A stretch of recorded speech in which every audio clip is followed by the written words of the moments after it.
Welcome to my presentation on effective early literacy learning. I believe that each child's literacy can be developed by effective teachers who connect their passion for teaching to a variety of teaching strategies and activities which will help their students achieve their best outcomes. So what do you think effective early literacy learning might involve? In schools today, teachers deal with such a wide range of students who have a wide range of literacy skills and practices and who are brought up with a diversity of literacy traditions. Here we will explore some of the main important considerations for effective literacy learning in the early years of schooling. We will also look at some of the things that already happen in schools and discuss whether or not they are effective in developing students' literacy. Finally, based on what we discover, we will construct our ideal classroom designed for effective literacy learning. So there are many important considerations when it comes to effective literacy learning.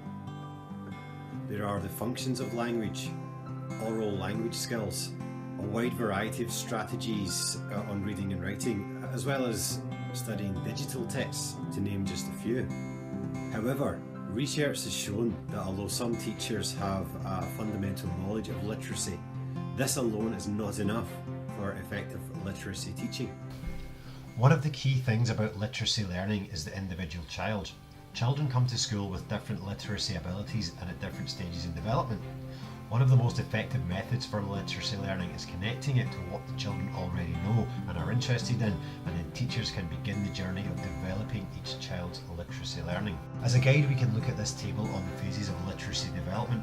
These stages can give educators a guide on where each child is at developmentally in the areas of words, reading and writing. Of course, each child is different, but knowledge of these stages can be useful when planning teaching. For example, in the early emergent and emergent stages, concepts such as directionality of awareness, that the words must be read in the order of top to bottom and left to right, are established. Children may also talk quietly to themselves when reading to solve the problem of new words. Teachers could then ensure that a quiet space is available to that child to give them time to practice these skills. And even though a rough age group has been attributed to each stage, it's important to remember that although the guide may be true for most students, there will always be those students who do not fit into such generalisations. It's also important to remember that children use their literacy skills in everyday lives outside of school in order to function in the world they live in. A popular developmental theory by John Dewey looks at the classroom as mirroring the communities of children so that learning that takes place is relevant and useful. Another developmental learning theory by a man called Vygotsky concentrated more on how adults play a central role in the development of children. He said that there is an area known as the zone of proximal development where adults can scaffold a child's learning by helping them reach beyond just that which they are capable of doing themselves, or providing a scaffolding for them to reach higher. Teachers play an important role here by assisting the child at just the right time to lay the scaffolding and then taking it away again when the child can cope for themselves. During the course of my professional experience so far, I believe that teachers I was placed with were very effective, not just in engaging the students in literacy learning, but in many aspects of learning. And I think the main reason for this is that the teachers made the time and effort to get to know the children, their families and communities, and in doing so, they could connect learning to their lives.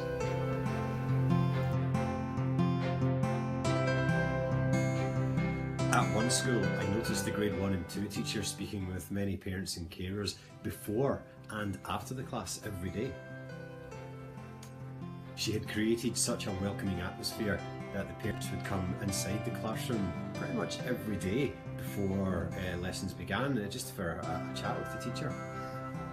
In addition to this, inside the classroom there was displayed information about each student, which included their name, who was in their family, where they or their families came from, and they did an activity where each student had to design their own family flag. So all of this contributed to the sort of welcoming and friendly atmosphere of belonging that allowed the students to feel safe and respected, and I think in turn that led to the effective lessons. Another effective strategy that I witnessed was the teacher's repertoire of activities that were used for literacy learning. So these included activities that made use of the VCOP and CAPE teaching approaches, many group activities where the children were placed in productive learning groups, and activities which linked learning to real life. For example, one of the students was well known for being a little absent-minded when it came time to remembering where she left her school bag. It would go missing on a regular basis. When it happened during a creative writing lesson, the teacher changed the planned writing topic to "What happened to Amy's bag?" And what followed was an effective lesson where the students were engaged in writing a story. I witnessed learning in another classroom where the teacher used the same kind of teaching approaches with VCOP and CAFE, but it did not seem as effective. I believe that this was because the effective teacher combined her literacy knowledge with students' lives and situated it within the context of her students, and this made the difference between effective and less effective literacy learning. At another school, the teacher paid a great deal of attention to students' well-being, mindfulness, and fostering appropriate behaviours. Around the classroom were several displays reminding the students of things like think before you speak in order to avoid saying something hurtful, be helpful and kind, and the importance of how to react to things, caring for and being considerate of others. There was also a weekly circle meeting held where the students could voice concerns. There were rules that were discussed before the meeting to remind students the importance of not naming people, as the purpose was to find positive solutions to the issues, quite often suggested by other students. The students seemed very comfortable in openly discussing any issues, and I was impressed by the ownership they took of their meeting, and I think this added to their sense of belonging to their school and class. The meeting also required students to develop oral language skills, as they had to choose words carefully when discussing certain issues.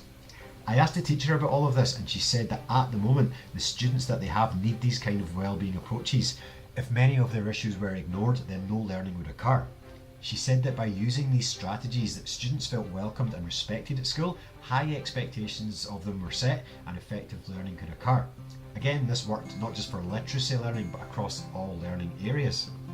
I had many other literacy learning experiences at school, but there are too many to mention here. However, the effective learning that I witnessed taking place had all of these things in common. The teacher knew the students and knew how to teach them based on their individual stages and abilities. The teacher had a wide range of approaches and activities, and she knew how to connect content and concepts to her students. The teacher had a strong literacy knowledge, and she knew how to explicitly teach literacy to her students, and the teacher had highly effective classroom management skills. Now, here are the things that I would be thinking about when setting up a classroom for effective literacy learning. So the first part is the physical environment. You first of all get the children involved in planning their spaces, as this will help them to take ownership of their classroom and learning. Ideally, the layout should be that all students can see the teacher, because the ability to read body language and gestures is very important to enhance and clarify meaning. Have high traffic areas clear to minimise distractions. Have a separate work area away from others so that a group of students can work without distracting others. And in general, there should be an adjustable layout plan to allow space for group work, individual work, a silent area for reading and focused work, and an area available when all students need to be able to see the teacher. The second part is the resources. I would include a variety of information to be displayed on the classroom walls, which would allow students to be able to read important literacy information whenever they need to. It would include things such as punctuation rules, spelling rules. I would also include a display detailing the classroom rules and consequences if broken, and this allows students to see what behaviour and values are expected from them and why, and would help to minimise disruptions. I would also include a display on emotional strategies which could be used to assist students deal with a variety of issues.